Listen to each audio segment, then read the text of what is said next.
So some people have made a big thing about the fact that the Super Bowl odds for the Steelers didn't change after Rodgers signed.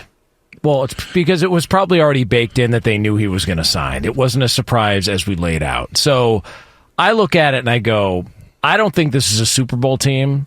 I hope I'm wrong, but I still think they're the third best team in the division. And I think to myself, at the same time, Pittsburgh is a better team today with Aaron Rodgers than without him. And so the conversation becomes, well, why would Rodgers, if this isn't a Super Bowl caliber team, and maybe that's, a long shot goal, and in a perfect world that would happen, why would Rodgers want to sign with Pittsburgh? And my question and my thought on it is... Very simple answer. Well, my thought on it, I think there was other options for him. I think he could have gone elsewhere. He would have maybe had to have competed for a job. But I think Pittsburgh was appealing to him for something that you laid out. I think he missed what he had in Green Bay, and it was furthered with his experience with the Jets. And I think the appeal to him with Pittsburgh, and we don't know what the contract, what the numbers are. He said he would be willing to play for $10 million. I don't think it has anything to do with that. And I don't even think it has to do with chasing another Super Bowl. I think he wants to go out the same way that he came in. I think there was something about the Green Bay experience, even though he's a California guy and all that I think he really missed, because when he got to the Jets, I mean, you got an owner landing helicopters. You got a former coach who was a foot fetish guy. You've got people getting fired, them blaming Rodgers, players not wanting to be there or reporting and not. It's like the whole thing was a disaster. Madden ratings to evaluate players by the owner's son. Like the whole thing was a clown show. And I think he looked at it and said, "Man, I could walk away right now. I've got my 500 touchdowns. I'm a first ballot Hall of Famer. I got to play with my best friend again, Devontae Adams, last year. I did everything I could possibly want to do in my career. I just want to end it on the right note. And this may result in a 9-8 season, and Tomlin gets to stay 500, but he signs a one-year deal because I think he's ready to go out the right way. And I think that environment in Pittsburgh makes sense for him if he wants to bookend his career and finish it off the way that it started. Pittsburgh, I think, was the most appealing landing spot for him. You said he had other options. Yeah. What were they? I think he could have gone to Tennessee. Okay. I think the New York Giants would have been a possibility. Okay. I think that Minnesota, had he waited, or had he been willing to sit behind a J.J. McCarthy, or even have a further conversation with Kevin O'Connell about that, I think that maybe would have been a possibility. Maybe the Niners. Like, it's not that there were a lot of options, but I do think that he looked at Pittsburgh and said, that one makes sense. Look, the Saints could have signed him. He could have gone to New Orleans. Like, that was another landing spot potentially. I think those are all... I don't think those are as strong options as you're making them sound. I think, just in short, this was his only option. Let's be clear. Those other ones you named, those aren't real options. What about retirement? I think if retirement was the sole other option that he had, he would have retired. I think he would have retired.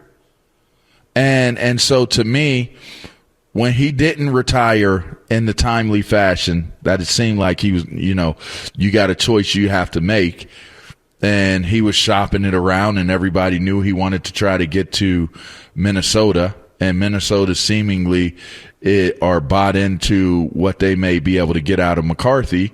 That was not an option that was on the table for Aaron Rodgers. Not as a backup, not as anything. I don't agree with that, and I don't believe that.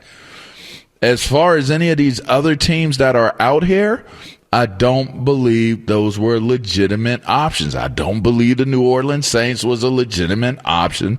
I don't believe that after all them quarterbacks they brought in to New York that it was a legitimate option.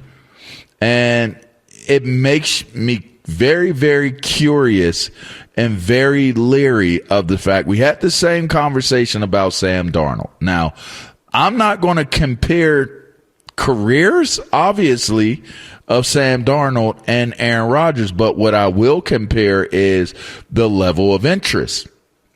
And it's interesting because it kind of dovetails into the Shedeur Sanders conversation as well. The market speaks, and when the market speaks, you got to listen.